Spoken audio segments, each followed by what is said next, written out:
Colgate Tooth Powder brings you the Theater of Romance. Tonight, Shirley Booth in Ball of Fire.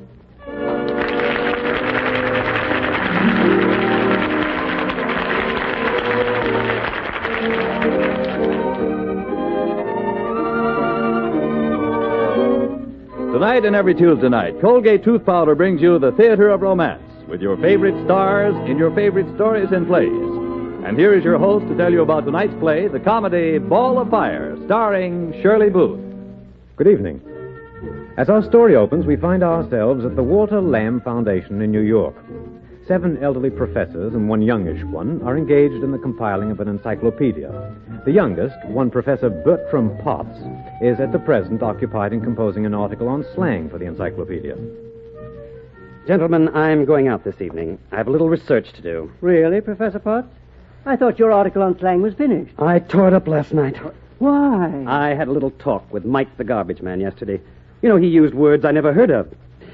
Do you know what a smackaroo is, Audley? I can't say that I do. Well, a smackaroo is $1, pal. Oh, really? I never would have guessed it. So is a simoleon, a fish, a buck, and a rug. I wrote 23 pages based on reference books 20 years old. Take smooch, take dish, take gate, take hoity-toity. Not one of them concluded. So, I'm going to see Ball of Fire about it. Oh, what? A Ball of Fire. English translation, smart tomato. Mike says she'll put me right in the groove. Where do you find this Ball of Fire? She sings at a nightclub. I'm going down there tonight. Her name's Sugar Puss O'Shea.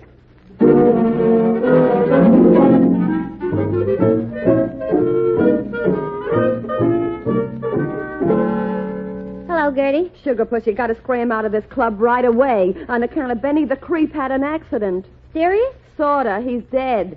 Gee, that's too bad, but what's that got to do with me? The DA's just picked up Joe Lilac, and now he's looking for you. Me? Why? Well, you're Joe's girl, ain't you? He told me he was with you all last Sunday. Well, he wasn't. That's why he don't want you picked up, Shuggy. So you gotta hide out. Yeah? Who is it? I wish to see Miss O'Shea in regard to an investigation I'm conducting. Uh-oh. Just a minute. Get in that closet, Gertie. I'll get rid of him. Okay. How do you do, Miss O'Shea? Hello. I hate to intrude like this, but mine is a very thankless task. Stop beating up with the gums. What is it? What was that? Get this. I don't know from nothing. But you do. Every word you say proves as much. You're just the person I'm looking for. Who are you, anyhow? I am a professor of English, B.A. Princeton, 1933, M.A. Harvard, 1934, Ph.D. University of Cambridge. Oh. I see. Just a square from Delaware. What is this investigation of yours, Professor? Slang. Current slang. Would you object if I used you for observation and study? If I could have your assistance for your days, it would be ideal. Shove in your clutch. I won't be here after tonight. Well, if you could change your mind by any chance, here's the address of the foundation. It's my residence as well. All right now. Scraw, screw, scram. The whole conjugation. Say, will you... All right, I'll scraw. Good night, Miss O'Shea. All right, Gertie. You can come out now. We gotta get you out of here tonight, Sugar Puss. Where am I going, home? No, you can't go there. They'll have it covered. Well, just what do you suggest I do? Let me see the card that professor gave you, Sugar. I think maybe I got an idea.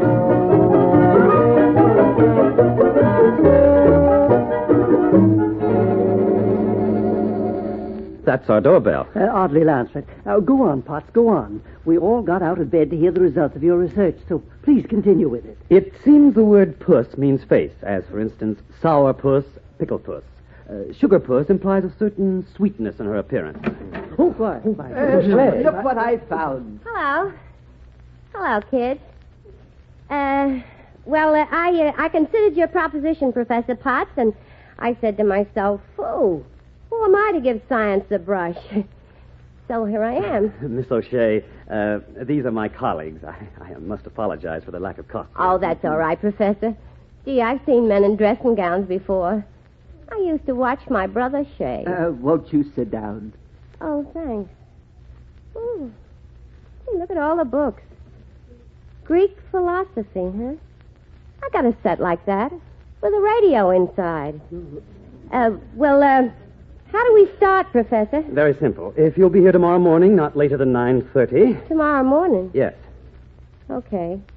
Where do I sleep? What do you mean? Where do you sleep? Where's your home? Up on Riverside, but I'm going to stay here. Here? Oh, just a moment, Miss O'Shea.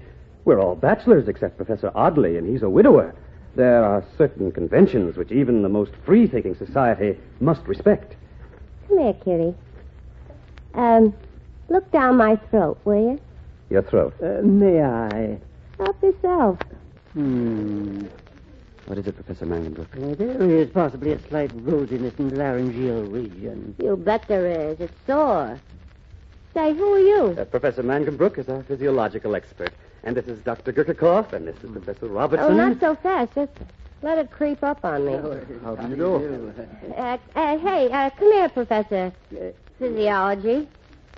You know, for all I know, I got a fever. Feel my forehead. Yes, it's quite possible. I'm cold and wet, and my throat's sore. Dear me. And yeah, he wants to throw me out in that rain now. Really, I don't understand you, Potts. Why take chances? This is valuable material. Think of your article, Bertram. If I may venture a suggestion. Why, yes, Professor Audley. I can bunk in with Professor Robertson. Why couldn't the young lady stay in my room? Why, thanks. That's wonderful of you, Professor. Oddly. I accept with gratitude. This is highly irregular. Think of the reputation of the encyclopedia. What are you talking about? This is research. Who was that guy who learned so much from watching an apple drop? Isaac Newton, 1642 to 1727, the law of gravity. That's him. I want you to look at me as just another apple, Professor Potts. Just another apple. Well, what are you looking so unhappy about? I was thinking of still another apple that grew in the Garden of Eden.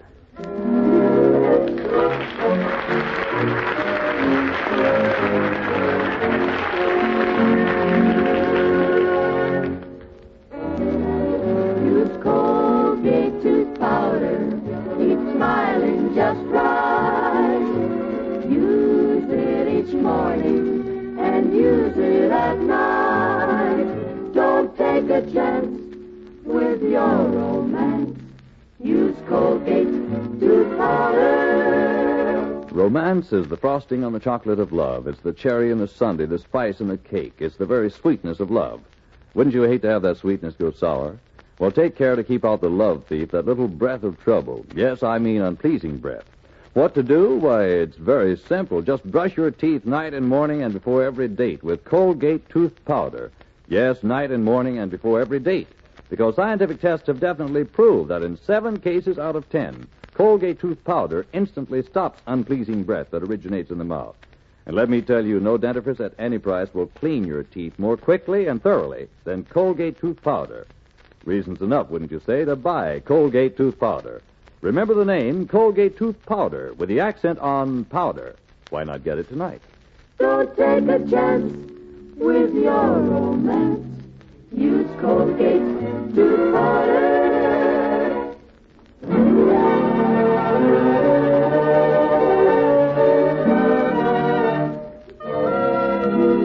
Now the second act of Ball of Fire, starring Shirley Booth, with Sidney Smith as Professor Bertram Potts. 3 days later, Professor Potts is still earnestly conducting his session on slang in the library. Thank you for a most illuminating dissertation on the phrase nerds to you. I'm very grateful to you. There is one word I would like to take up now. I think you used it only yesterday in reference to my cups. The word is corny. Sure. Your cups are corny. Because of the cornstarch in them? Because this is 1945. Mm-hmm. So, corny means old-fashioned. Sure. And there's lots of kind of corn, Professor. Giving a girl your fraternity pin. I'll keep it forever. That's corny, too. I see. Or take a joke. That's no lady. That's my wife. That's corn, right off the car. Right off the car. Yeah, and when a guy comes to see a girl and says, "Let's turn off the light. It hurts my eye." That's corn. The implication is that the guy was trying to pull some hoity-toity. Ah, that's right. You're catching on, Professor. Corn is old-fashioned, countrified, sentimental. Yeah. All right. Let us continue with the word Screwball. Well, Will you excuse me, Bertram? There's someone waiting to see Miss O'Shea in the parlor. waiting to see me? All right, Miss O'Shea. You may go. Thank you. Hello, Sugar. Oh, Gertie.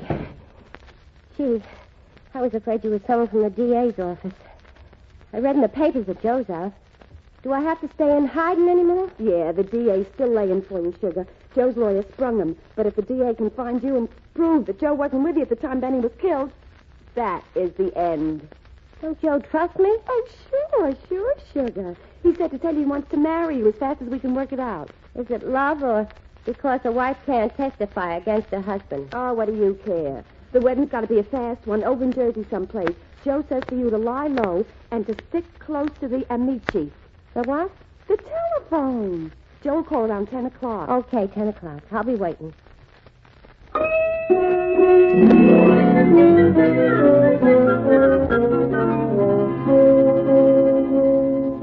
Miss O'Shea, now that you're better, I must ask you to leave. Leave? Why, Professor? Miss O'Shea, I want you to look at our project, the encyclopedia, as a voyage. A long, hard, tedious voyage from A to Z. For the last 4 days, we have been drifting, Miss O'Shea. The needle of the compass doesn't point to the magnetic pole anymore. No? Where does it point? To your ankles. Oh. Oh, come on. Well, these are a bunch of grown men. That's just it. Yeah, but, how about your slang? There's a lot of words we ain't caught up with. For instance, do you know what this means? I'll get you on the Amici. No. The Amici is the telephone. You know, on account of he invented it. Very interesting. And make no mistake, I shall regret the absence of your keen mind.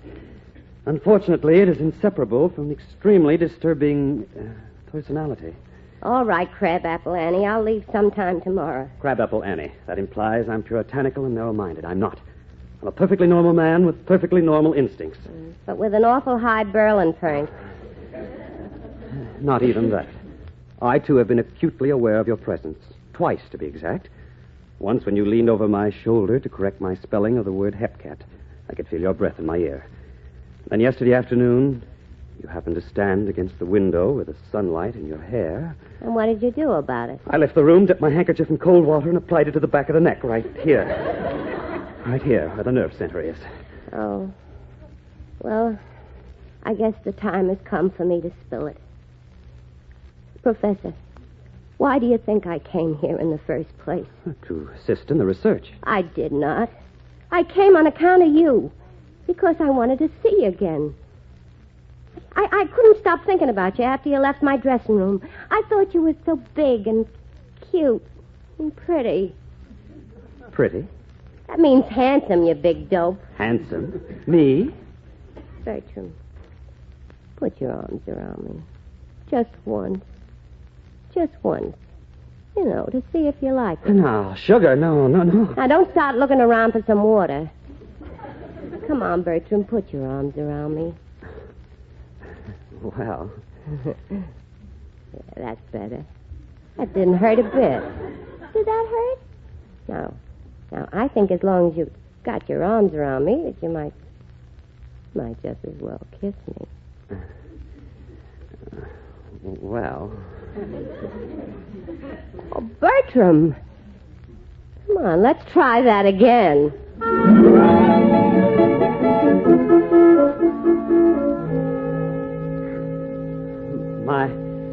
My dear colleagues, Miss O'Shea and I have something to tell you all. We're in love and we're going to be married. Oh, well, congratulations.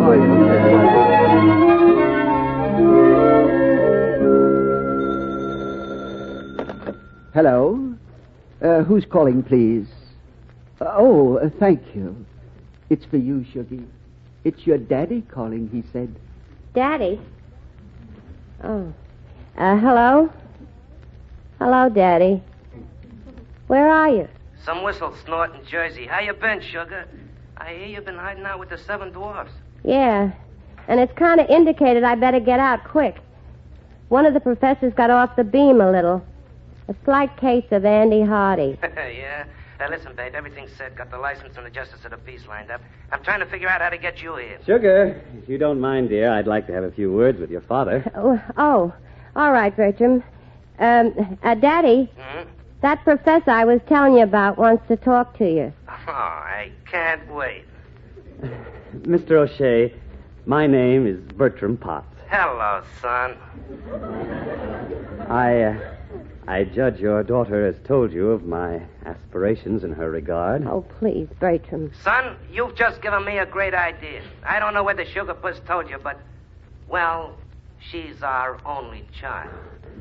I'll do my best, Mr. O'Shea, to make her happy. Mother and I would like to meet you. Suppose you bring the kid right out here. We can have the ceremony right here in our hometown of Rancocas. Let me speak to Sugar with you. Yes, sir, I'll do that. I'll bring her to Rancocas tomorrow. Your father wants to talk to you, Sugar. Yeah? Okay, Sugar. This solves your transportation problem. Don't forget to wear a nice thick veil over your face and bring a couple of the other old beavers along in the car. But listen, Daddy, maybe there's some other way. I don't want to take him for that kind of a ride. It's all right, Sugar. I'd like to ride. I'll take a couple of days off. Oh, we'll all go, all of us. Listen, Sugar, there's an auto court just outside of town called the Friendly Stopover. You get there by tomorrow evening. We'll be there sometime during the night. I'll see you later, Sugar. Good night. Daddy! Joe! Daddy! Oh. Careful, Sugar. Fudge.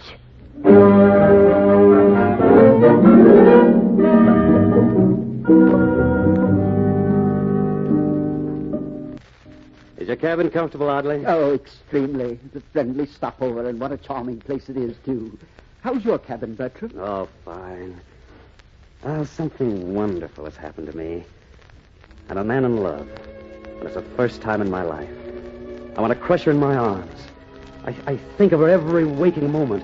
Why, I don't even know my tenses anymore. I've gone goofy, completely goofy. Bim, buggy, slap, happy. Oh, Bertram. Bertram, darling. Oh, Sugar, you were listening? I couldn't help hearing. I was just passing outside. Oh, Bertram, I'm so glad to hear you. You changed everything in the world for me, you big stupid oaf. You just changed everything in the world. You know what that means in your language? I know what that means in any language. I love you. Oh, Bertram, I love you. Bertram. Shh, can't you see he's busy? But this is more important than that. You're wanted right away in my bungalow, Bertram. Right away, please. All right, Professor Manganbrook. I'll come with you. No, Miss O'Shea, you stay here.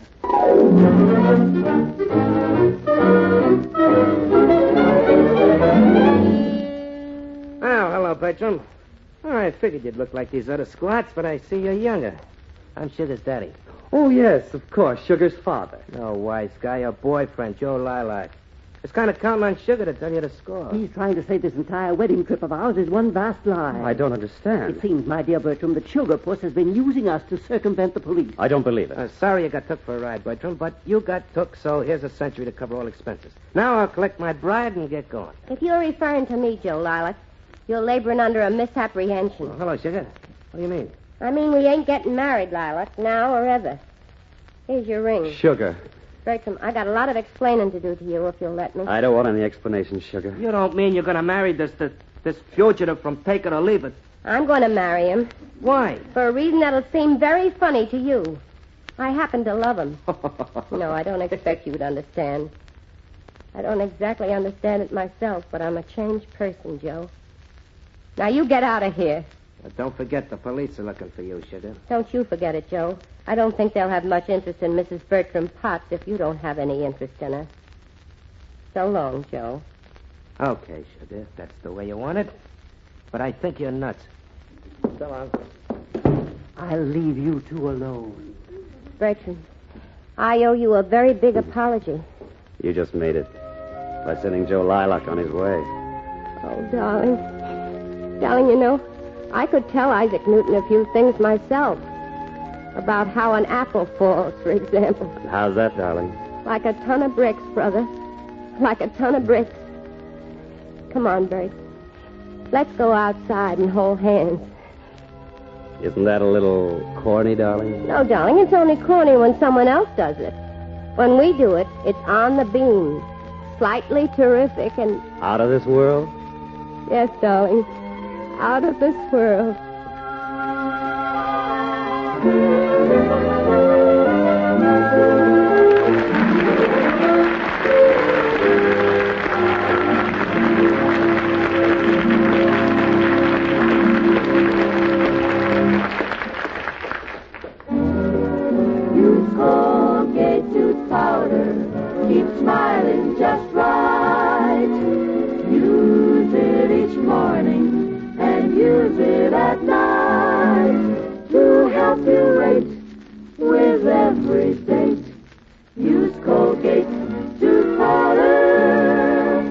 strange what's happened to Molly. She used to be so jolly, so gay and light-hearted. Everyone liked her. But now she's melancholy Molly, and the only dates she gets are the eating kind. A little breath of trouble has made her unpopular. Well, what a pity, because if she only knew it, she could do something about this breath of trouble. I mean, unpleasing breath. You can, too. Just brush your teeth night and morning and before every date with Colgate tooth powder. In 7 cases out of 10, Colgate tooth powder instantly stops unpleasing breath that originates in the mouth. So use Colgate tooth powder for all it's worth. Money can't buy a dentifrice that will clean your teeth better than Colgate tooth powder. Remember the name, Colgate tooth powder, with the accent on powder. Don't take a chance with your romance. Use Colgate tooth powder.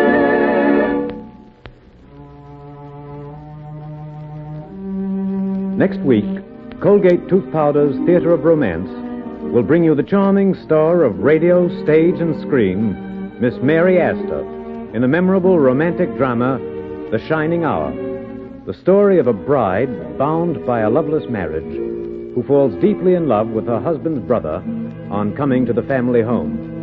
In tonight's play, Ball of Fire, Miss Shirley Booth starred as Sugar O'Shea. Bertram Potts was played by Sidney Smith. The story was adapted especially for this program by Gene Holloway. The music was composed and conducted by Ben Ludlow, and the entire production was directed by Mark Slobe. Ball of Fire was produced by Samuel Goldwyn, whose latest Technicolor picture is The Princess and the Pirate, starring Bob Hope.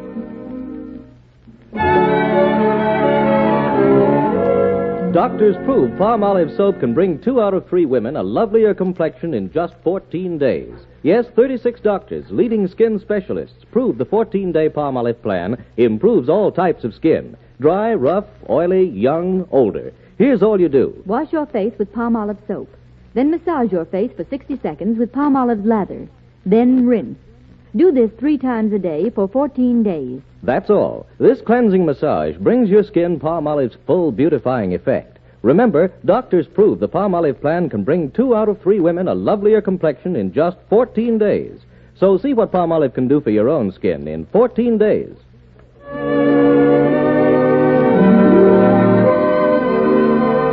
Until next Tuesday night, when Colgate Tooth Powder's Theater of Romance will bring you Mary Astor in The Shining Hour, this is your host saying good night and wishing you love, happiness, and romance.